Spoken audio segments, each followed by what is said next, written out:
Hi guys, and welcome back to my channel. I am Mari if you're new here, and today we're going to be discussing some Dolce & Gabbana fragrances, one of which is K, which is one that a lot of people have been going kind of back and forth about it. Like, some people really enjoy this fragrance and others are so about it. So we'll be seeing if it's one that you should maybe purchase or maybe not, maybe leave it for other times. But before we get there, you want to make sure to subscribe down below and press the little notifications bell, and then comment down below as I say things that maybe may interest you and that you have opinions about. But let's get started.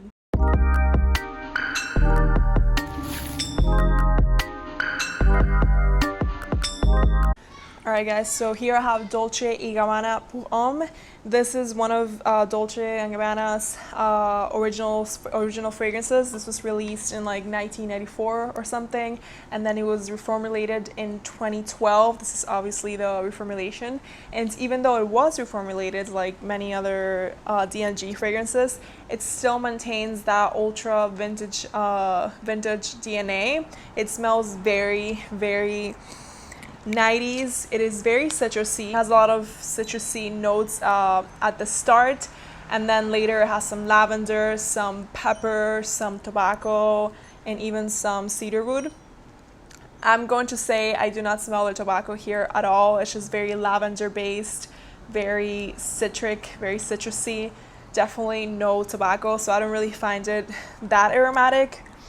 Maybe a little bit, but yeah, it's just citrus and a little bit of neroli I do pick up. Something I will say about Dolce Gabbana Homme, this has a pretty decent longevity. It has a pretty modern one.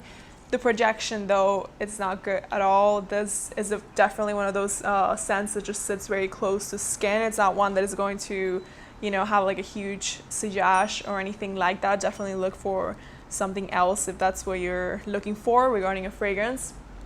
And also, this is not a fragrance that I recommend for anyone who is in their 20s or honestly even in their 30s. I think you could totally find something that suits you a lot better. This is definitely one of those that, because it is a 90s fragrance and because regardless of the fact that it has been reformulated, it is one that still maintains that vintage DNA. I think this suits someone who used to wear it in the 90s a lot better than someone who has never worn it to begin with. So that's my take on Dolce & Gabbana Homme. So the second Dolce & Gabbana fragrance I have here to show you is Light Blue Intense. This is the women's version, even though it's safely unisex. A lot of guys enjoy wearing this one. You can totally wear it as a guy or a girl. This is one of my personal favorites. I actually got it recently. It's just such a good fragrance. Like, that's just, yeah, it's just like a simple citrusy, has a lot of green apple, a lot of jasmine, a lot of musk. I think it has some musk in the background. It is good obviously for hot summer days like today. I put some on right now actually, but it is also good for the heat overall, but it is also just good for every day and like literally any situation. Like, I can't think of this fragrance not being good for something. Like, I wear it to the gym, I wear it, like, I just got it, but I'm sure I'll wear it for like a summer night out, for the beach, like after a shower. It's just so versatile for work, for school, for anything. The only times I don't necessarily suggest that you wear Dolce & Gabbana Light Blue Intense is for like a more formal occasion. Like, if you have a really important job thing, a job conference, or if you're going out to like this huge party or dinner or something, then maybe opt for something else. But other than that, I think this one is great. And there's this huge eternal debate of whether this one or the original, which one's better, and some people swear by the original and they claim that nothing will ever beat like the original scent, and then other people say that this is exactly the original but it just lasts longer, which I usually kind of go that route too. I think it smells very similarly, not identically, but very similarly to the first one. It still has that jasmine and that lemon from the original, and this one just lasts so much longer, which is so nice. It still doesn't last anything crazy like, I don't know, like an oud fragrance or a leather fragrance, but for a citrusy, fresh, summery fragrance, it does a great job and it projects way better than the first light blue ever did. So that's Light Blue Intense Femme. So the next fragrance I have here for you guys is Dolce & Gabbana Light Blue Intense Homme. The other one was the girls version. And I have like a full in-depth review about this one that I will link up here so that you can see. This is always a fragrance that I suggest. I feel like there's nothing really that compares to it. It doesn't really smell anything like the women's one, which is so interesting. This one has a lot more mandarin, and it also has some grapefruit and tons of seawater. It is a very salty fragrance. It's always the one note that I pick up the most when it comes to this fragrance, and I just like love that woody, aquatic, salty vibe that this fragrance gives off. I still think it's sexy. I still think it's versatile. You can wear it to work for sure. Slightly more formal than the women's one. It's by no means formal, but just like slightly more formal. It's a lot longer lasting also than the women's one, and it also projects a lot better. And something that I've always found really interesting regarding the light blue collection is that Alberto Morillas created the men's one, and yet Oliver Cresp did the female one. I'll never really know why that is, but I mean, I don't know. They're both great perfumers. I'm a huge fan of the creations of both. It's just interesting that they would, do different versions. But also, this one is, I think, one that people do usually tend to agree that it's better than the original. So do let me know down below if you think when it comes to the men's one, the original is better, or if you enjoy wearing the intense version better.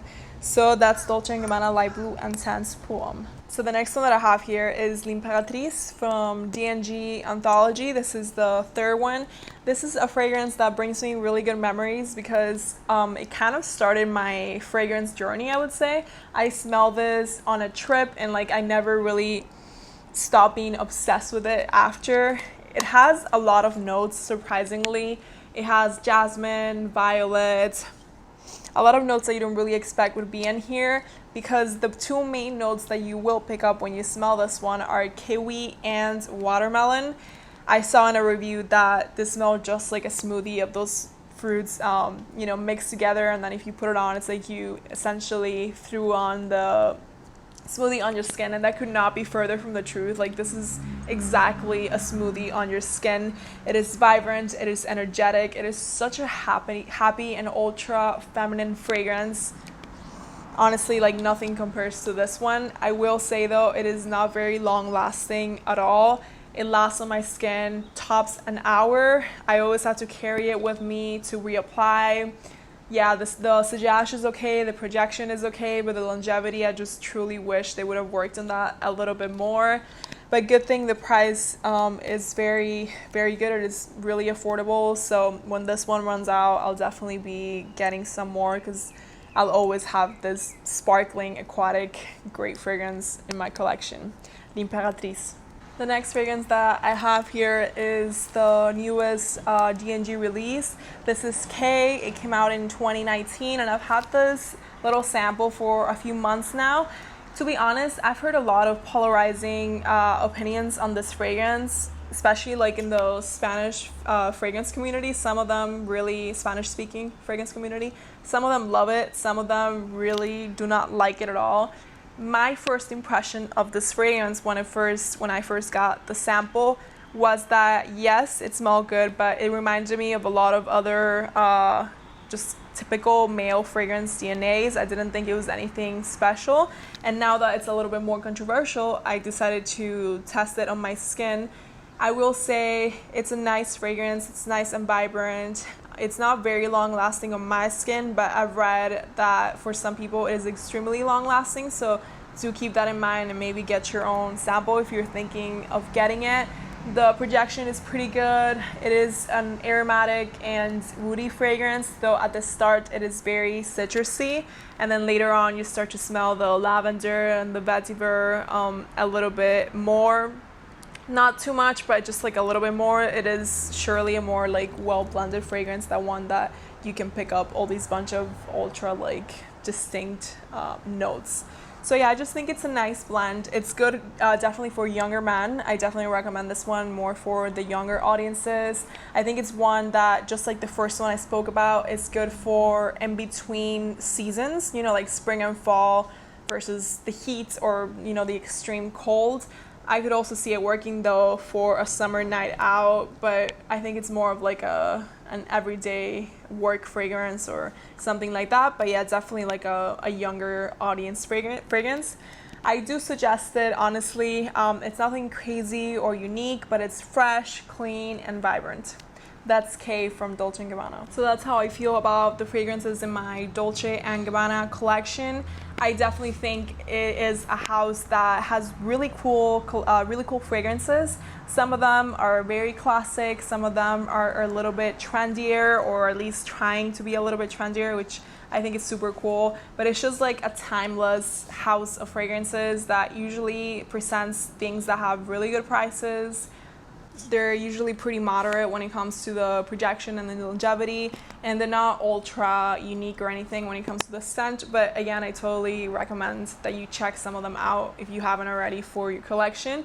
And if you do own some, let me know which ones you do have in your collection. Thank you so much for watching. Please make sure to subscribe and leave me some comments and some likes.